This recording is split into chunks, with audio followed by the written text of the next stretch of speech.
semuanya, berjumpa lagi bersama Miss Mila. Sebelum anak-anak memulai kegiatan pembelajaran hari ini, silakan anak-anak berdoa terlebih dahulu.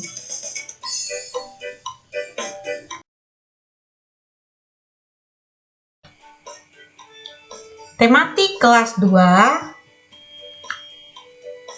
masih di tema 5, pengalamanku.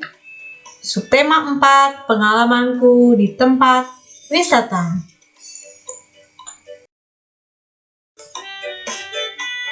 Kita akan masuk di muatan yang pertama, yaitu bahasa Indonesia. Menyimak pembacaan puisi. Saat menyimak pembacaan puisi, perhatikan dengan sungguh-sungguh artikulasi, intonasi, dan ekspresi pembaca puisi. Masih ingatkah anak-anak apa itu artikulasi, intonasi, dan ekspresi? Artikulasi adalah kejelasan pengucapan kata-kata. Intonasi adalah ketepatan penekanan nada kata-kata. Ekspresi adalah raut wajah saat membaca kata-kata.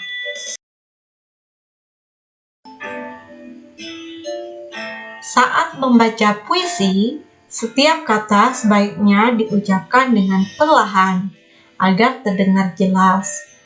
Pembaca puisi juga harus memperhatikan penekanan suara pada kata-kata tertentu. Selain itu, ekspresi pembaca puisi juga harus sesuai.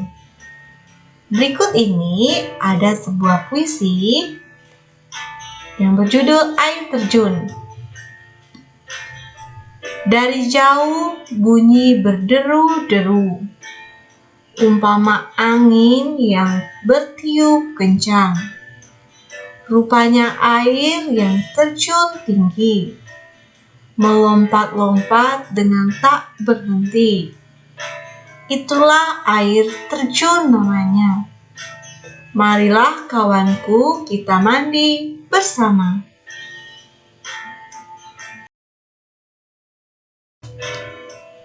Sesuai dengan puisi tersebut, mari kita mencoba menjelaskan makna kata dalam puisi tersebut. Pada pembelajaran sebelumnya, anak-anak sudah belajar bagaimana cara menemukan makna kata. Anak-anak dapat mencari makna kata yang belum diketahui menggunakan kamus. Selain itu, anak-anak dapat mengetahui makna kata dengan bertanya kepada orang tua atau guru anak-anak. Dengan mengetahui makna kata, anak-anak akan lebih mengerti isi puisi yang anak baca.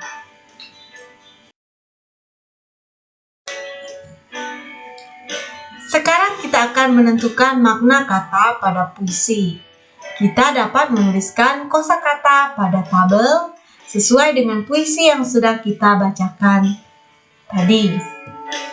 Kata yang pertama, jauh, maknanya tidak dekat.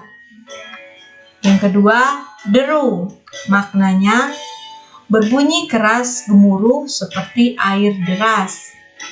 Yang ketiga, umpama, maknanya sama halnya dengan atau bagaikan.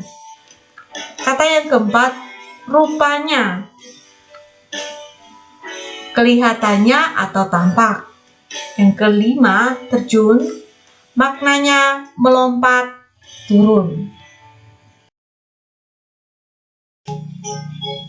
Di pertemuan minggu lalu, anak-anak sudah menulis puisi. Sebelumnya, anak-anak telah belajar langkah-langkah menulis puisi.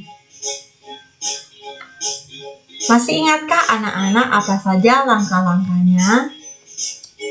Ada beberapa langkah yang perlu dilakukan untuk menulis puisi, dan hari ini Miss Mila akan mengingatkan kembali. Yang pertama, menentukan tema puisi. Yang kedua, menuliskan kata-kata indah yang sesuai tema. Dan yang ketiga, menyusun kata-kata tersebut ke dalam beberapa baris puisi.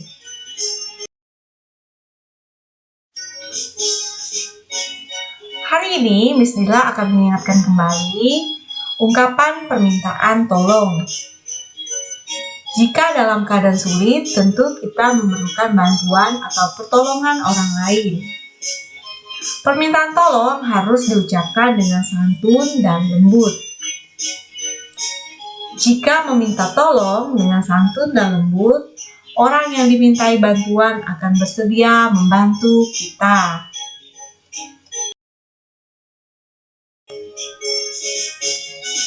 Ayo kita perhatikan contoh ungkapan permintaan tolong berikut. Maaf mengganggu, namaku Benny. Bolehkah meminta tolong mengambilkan foto dengan latar candi Borobudur? Oh, ya, namaku Deb. Aku pengunjung Candi Borobudur. Bagaimana kalau bergantian mengambil fotonya?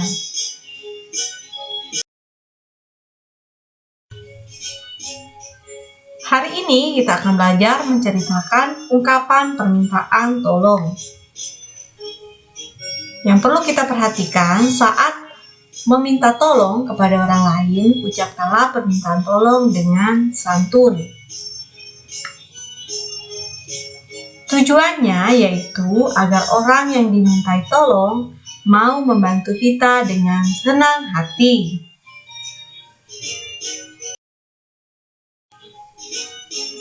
Agar anak lebih memahami tugas bahasa Indonesia, buatlah sebuah percakapan singkat yang berisi ungkapan permintaan tolong, dan anak-anak dapat berdiskusi bersama orang tua anak-anak untuk membuat percakapan tersebut.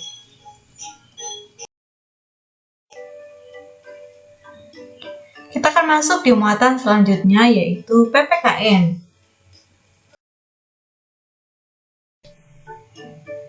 Masih ingatkah anak-anak lambang sila keempat dan bunyinya? Ya, benar sekali. Lambangnya adalah kepala banteng dengan bunyi kerakyatan yang dipimpin oleh hikmat kebijaksanaan dalam permusyawaratan perwakilan. Hari ini kita akan belajar pengamalan sila keempat Pancasila sebelum ke tempat wisata. Sila keempat dapat kita amalkan dalam pengambilan keputusan bersama keluarga ketika hendak memutuskan pergi berwisata. Misalnya, keputusan untuk pergi berwisata kemana.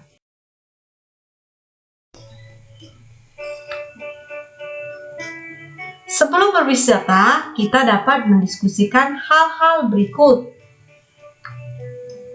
Yang pertama, tempat yang ingin kita kunjungi, makanan yang akan dibawa saat berwisata, alat transportasi yang akan kita gunakan ke tempat wisata, dan perlengkapan yang perlu disiapkan untuk berwisata.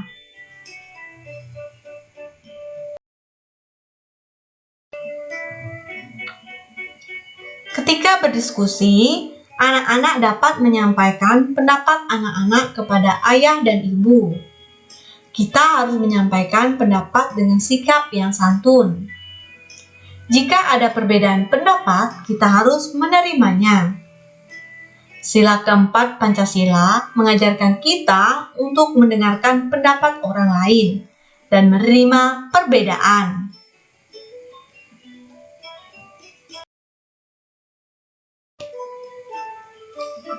Penyelesaian masalah dengan berdiskusi adalah pengamalan yang sesuai dengan sila keempat Pancasila.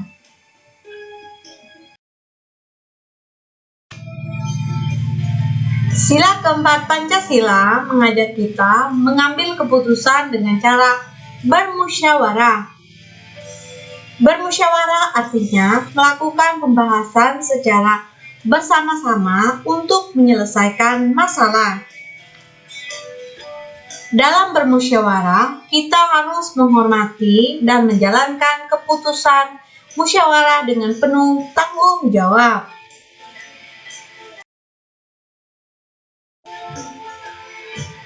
Nah, anak-anak masih ingat dengan lambang sila kelima dan bunyinya? Ya, betul sekali. Lambangnya padi dan kapas dengan bunyi keadilan sosial bagi seluruh rakyat Indonesia.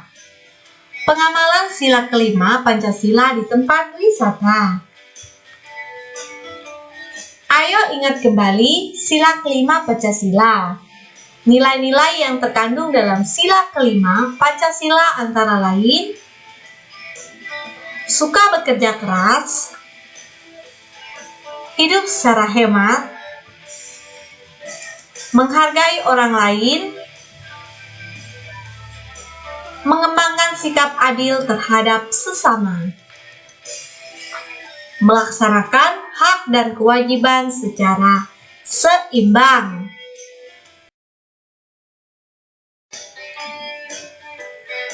Selain itu, mengikuti aturan yang ada dengan ikut mengantri saat berada di taman hiburan adalah contoh pengamalan sila kelima Pancasila. Selanjutnya, kita akan masuk di muatan SPDP. Di muatan SPDP, kita akan mengidentifikasi bahan buatan dan alat untuk membuat kerajinan. Bahan buatan adalah bahan yang dibuat oleh manusia, contohnya karet, plastisilin, benang wol, plastik, kain perca, dan kertas. Bahan-bahan tersebut dapat digunakan untuk membuat kerajinan tangan. Yang pertama, kita akan belajar membuat hiasan buatan dari botol bekas. Alat dan bahan, ada botol bekas, ada cat air, kemudian ada kuas.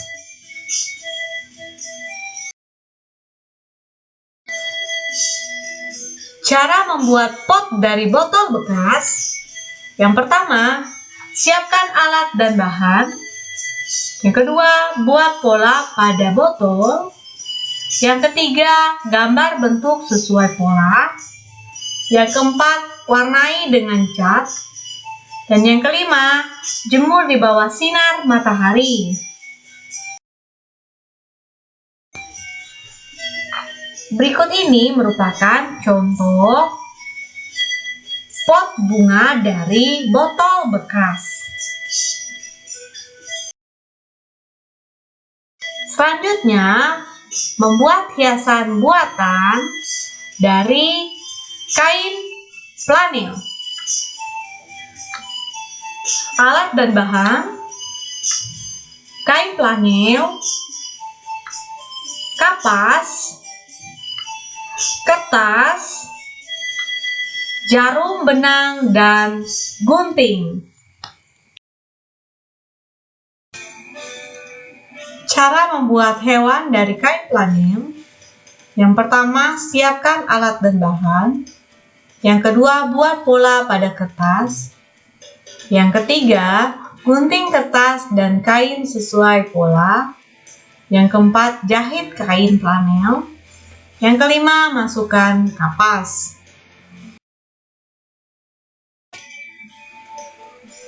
Berikut ini merupakan contoh hasil dari kerajinan menggunakan kain flanel.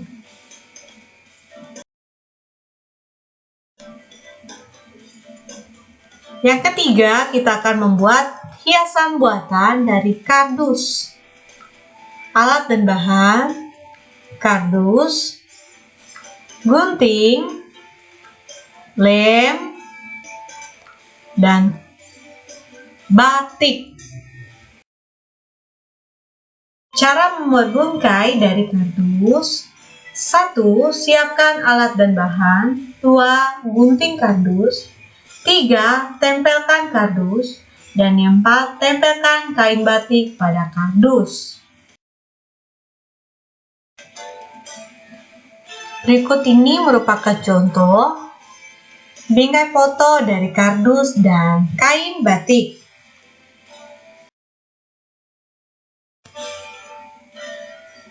Tugas SBDP, buatlah hiasan dari bahan buatan yang anak-anak sukai bersama orang tua di rumah dan foto langkah-langkah saat membuatkan hiasan tersebut.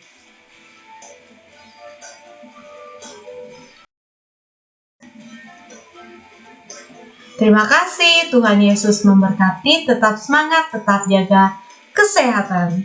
Bye.